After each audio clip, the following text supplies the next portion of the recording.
వెళ్దాం, మళ్ళీ వస్తాను. ముస్లింలను క్రిస్టియన్లను మళ్ళీ మీ దగ్గరకు వద్దాం. ఇంతకుముందు బాజీ గారి దగ్గరికి వెళ్ళే ముందు రాణే మాట్లాడారండి, బీజేపీ లీడర్ రాణే. ఆయన ఏం మాట్లాడారో చూసి బాజీ గారు మీ దగ్గరకు వద్దాం ఒకసారి. MIM और ये एक टेररिस्ट ऑर्गेनाइजेशन है। बिन लादेन और ओवैसी में कुछ फर्क नहीं है। जो काम बिन लादेन अलकायदा के माध्यम से करता था वही है ओवैसी अभी AM के माध्यम से कर रहा है। क्या दूसरा फर्क है? उनका ऐसा कौन सा बड़ा काम है जो उन्होंने चुन के आने के बाद किया है? बताइए मेरे को। सिर्फ जिहाद ही करते हैं। उनके मैनिफेस्टो में एक ही लिखा है, हम जिहाद करेंगे, बाकी क्या होता है उनका काम? उनका काम ही कुछ नहीं है। तो इसलिए उनको जैसे हमने PFI को बैन किया है, अलकायदा, वैसे ही AM को बैन करना चाहिए। टेररिस्ट ऑर्गेनाइजेशन है। రైట్ బాజీ గారు, ఆయన అంటారు నితీష్ రాణే MIM ఒక ఉగ్రవాద సంస్థ, ఒసామా బిన్ లాడెన్కి ఓవైసీకి తేడా ఏం లేదు, ఇద్దరు ఒకటే అంటారు. వాసుదేవ్ గారు, ముందుగా మీకు ప్యానలిస్టులకి మన వీక్షకులందరికీ కూడా శుభోదయం అండి. ఇప్పుడు ముందుగా మీరు లేవనెత్తిన పాయింట్ ఏంటంటే ఈ ఇల్లు కూల్చివేత నైతికమా అనైతికమా ఇందాక మాట్లాడుతూ ఉన్నారు. ఇప్పుడు యాక్చువల్గా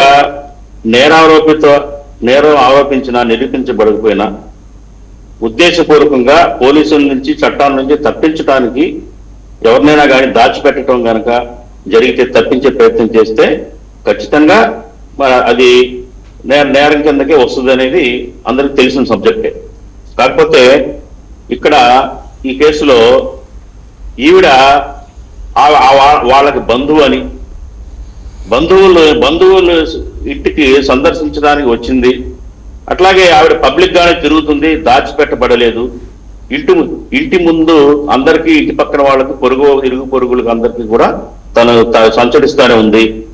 కాబట్టి ఏంటంటే ఒక బంధువు ఇంటికి వచ్చినప్పుడు ఆవిడ్ని దాచిపెట్టడం అనేది నేరం ఎలా అవుతుంది అనేది మరి ఆ మతీన్ ఏదైతే కార్పొరేటర్ ఉన్నారో దాచాడు అంటున్న వాళ్ళకి అడుగుతున్న ప్రశ్న ఒకటి. రెండోది, సుప్రీంకోర్టు ఇందాక మిత్రుడు రవికిరణ్ చెప్పారు, ఆ సుప్రీంకోర్టు తీర్పు justice Gogoi KV Viswanathan bench ఎప్పుడండి ఇది 13 నవంబర్ 2024వ తేదీన తీర్పు ఇచ్చారు. బుల్డోజర్ సంస్కృతి నిషేధించండి, టోటల్ గా బుల్డోజ్ చేయొద్దు. ఎవరైనా నేరారోపితం అయిన వ్యక్తి ఇల్లు కూల్చడం అనేది తప్పు అని సుప్రీంకోర్టు క్లియర్ కట్ గా జడ్జిమెంట్ ఇచ్చింది. కూల్చొద్దని ఇచ్చింది. అట్లాగే ఏంటంటే 15 రోజుల ముందు నోటీస్ ఇవ్వాలి. 15 రోజుల ముందు నోటీస్ ఇచ్చి వాళ్ళ సంజాయిషి తీసుకున్న తర్వాత అప్పుడు చర్యలు తీసుకోవాలని చెప్పేసి కూడా అదే తీర్పులో సుప్రీంకోర్టు క్లియర్ కట్ గా చెప్పింది. కనీసం 15 రోజులు షోకాజ్ నోటీస్ ఇవ్వాలి. అట్లాగే నోటీస్ స్పష్టంగా బిల్డింగ్ మీద అంటించాలి, కూల్చివేస్తున్నాము, ఎందుకు ఏ ప్రకారం ఉల్లంఘించారనేది అని సుప్రీంకోర్టు, ఈవెన్ సుప్రీంకోర్టు తీర్పు అనమాట. తర్వాత 15 రోజుల వరకు కూడా భవనాన్ని కూల్చివేయకూడదు అని చెప్పింది. అయితే ఇక్కడ ఏం జరిగిందండి, 3 రోజులు నోటీస్ ఇచ్చింది 9వ తేదీన, మే 9వ తేదీన, కూల్చివేసింది 13వ తేదీన. 3 రోజుల ముందు ఆడావుడిగా తెల్లవారుజామున వచ్చి కూల్చివేస్తున్నారంటే ఇది కేవలం కక్ష సాధింపు తప్ప ఇంకేంటండి? చట్ట ఉల్లంఘన కాదా ఇది? చట్ట ఉల్లంఘన క్లియర్ కట్ గా. మీరు అతను ఏదైతే మతీన్ పటేల్ తప్పు చేశాడు అనుకుందాం అనుకో, కాసేపు తప్పు చేసినా గానీ దానికి ప్రొసీజర్ ఇల్లు కూల్చడం కాదు కదా. ఇందాక రవికిరణ్ గారు చెప్తా ఉన్నాడు ఖచ్చితంగా కూల్చేయాల్సిందే నేరం చేసిన వాడుదని. మరి ఎందుకు హైదరాబాద్ లో గగ్గోలు పెడుతున్నారు? బుల్డోజర్ తోటి ఇల్లు కూలుస్తుంటే హైదరాబాద్ లో పేదవాళ్ళని కూలుస్తున్నారు, అన్యాయంగా కూలుస్తున్నారని బండి సంజయ్ అలా గ్యాంగు, కిషన్ రెడ్డి గ్యాంగు, వీళ్ళందరూ ఎందుకు రోడ్డు మీదకి వస్తున్నారండి? అక్కడ ఒక న్యాయం, ఇక్కడ ఒక న్యాయమా? ఇదేనా ద్వంద్వ నీతి? అక్కడ పాపం పేదవాళ్ళని కూల్చేశారు, నిరాశ్రయులు చేస్తున్నారు, పిల్లలు అన్నం తింటున్నారు, అన్నం నోటుకాడ ముద్దలాక్కున్నట్లా ఇల్లు కూల్చేసిన సంఘటనలు చూసాం హైదరాబాద్ లో దారుణంగా. మరి అప్పుడు చేస్తున్నప్పుడు మరి అప్పుడు ఎందుకు ఈడు గగ్గోలు పెట్టారు?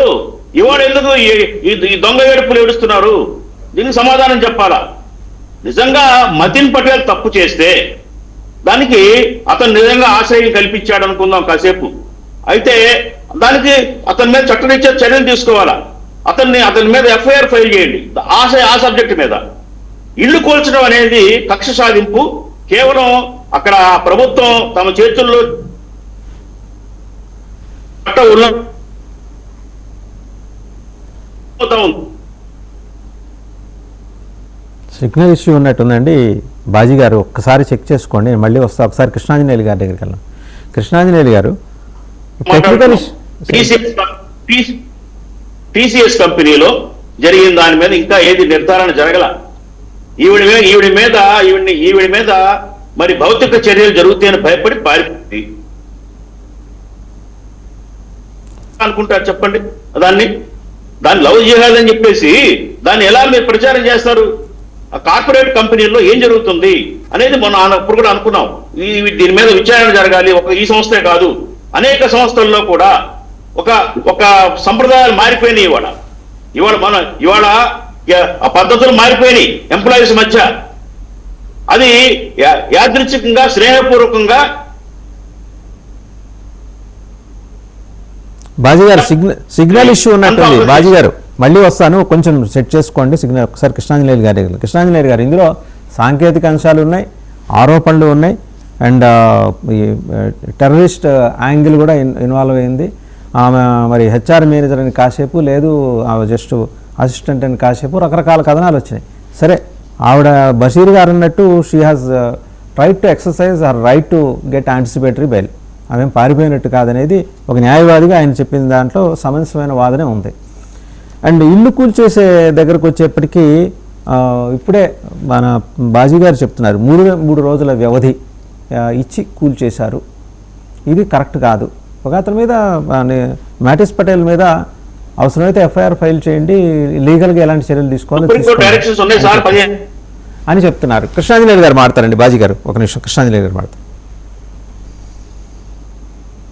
కృష్ణాంజనేయులు గారు, కృష్ణాంజనేయులు గారు వినిపిస్తుందా? కృష్ణాంజనేయులు గారు, వాసుదేవన్ గారు నా మాట వినపడుతుందా? వినిపిస్తుందండి, వినిపిస్తాం. నమస్తే అండి, ప్యానల్ మెంబర్స్ అందరికి కూడా నమస్కారము.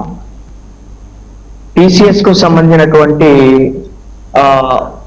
నేరారోపణలకు సంబంధించినటువంటి వ్యవహారము, దాని నేపథ్యము, ఆవిడ మీద ఉన్నటువంటి నేరారోపణలు ఏంటి, అక్కడ లవ్ జిహాద్కు సంబంధించినటువంటి వ్యవహారాలు ఏంటి అనేటువంటి దాని మీద బీజేపీ